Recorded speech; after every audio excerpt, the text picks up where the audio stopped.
잔넷 드팔마 살인 사건 악마의 이빨에 물린 소녀. 뉴저지 한 숲에서 발견된 소녀의 시신. 나뭇가지와 십자가로 둘러싸인 기괴한 모습. 평범했던 16살 잔넷 드팔마. 사람들은 속삭였습니다. 악마에게 바쳐진 희생양이라고. 사라진 소녀와 끔찍한 발견. 1972년 8월 7일.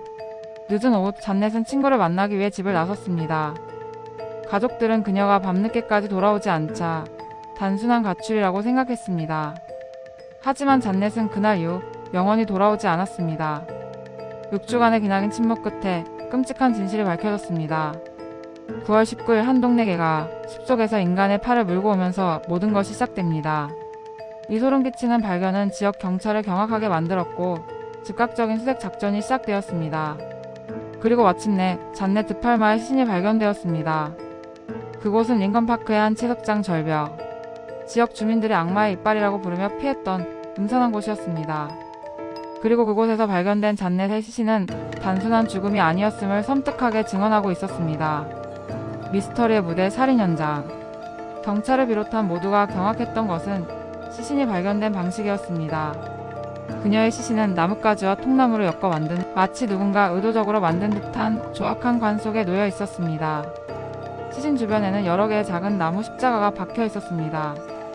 현장을 가장 먼저 목격한 이들의 증언에 따르면 그곳에는 훼손된 동물 사체와 정체를 알 수 없는 오컬트 상징물들까지 있었다고 합니다.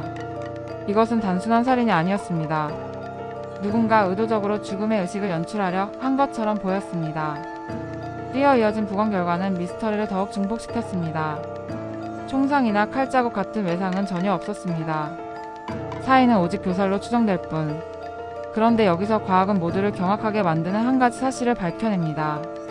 바로 잔넷의 시신에서 정상치를 훨씬 초과하는 납 성분이 검출되었다는 것입니다. 이 납은 어디서 온 것일까요? 살해 전에 잔혹한 고문을 당한 흔적일까요? 혹은 오컬트 의식에 사용되는 어떤 물질이었을까요? 이 의문은 50년이 지난 지금도 풀리지 않고 있습니다. 사탄의 공포와 사라진 증거들. 사건 직후 지역사회는 극심한 혼란에 휩싸였습니다. 그리고 곧 잔넷이 사탄 숭배 집단의 의식생양이 되었다는 끔찍한 소문이 불길처럼 퍼져나갔습니다. 1970년대 미국 전역을 휩쓸던 사탄 숭배 공포와 맞물리면서 이 끔찍한 가설은 진실처럼 받아들여졌죠. 하지만 이 사건을 둘러싼 가장 큰 미스터리는 바로 경찰의 대응이었습니다. 사건 기록과 핵심 증거들이 의문스럽게 사라졌고 사건은 미적지근한 수사 끝에 결국 미제로 남게 됩니다. 왜 경찰은 적극적인 수사를 하지 않았을까요? 일각에서는 지역사회 유력 인사가 관련된 비밀스러운 사교 집단이 이 사건에 연루되었고 경찰이 그들의 압력에 굴복해 증거를 은폐했다는 의혹까지 제기되었습니다. 정말로 경찰은 진실을 묻으려 했던 것일까요? 혹은 그들이 숨겨야만 했던, 우리를 더욱 두렵게 만들 어떤 거대한 비밀이 있었던 걸까요? 또 다른 가설들, 그리고 풀리지 않는 의문.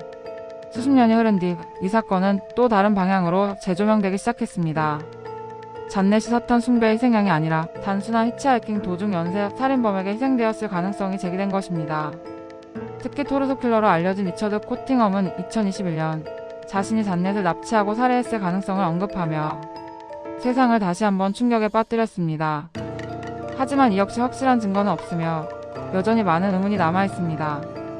과연 끔찍한 현장과 오컬트적 요소들은 모두 범인이 수사를 교란하기 위해 연출한 것이었을까요?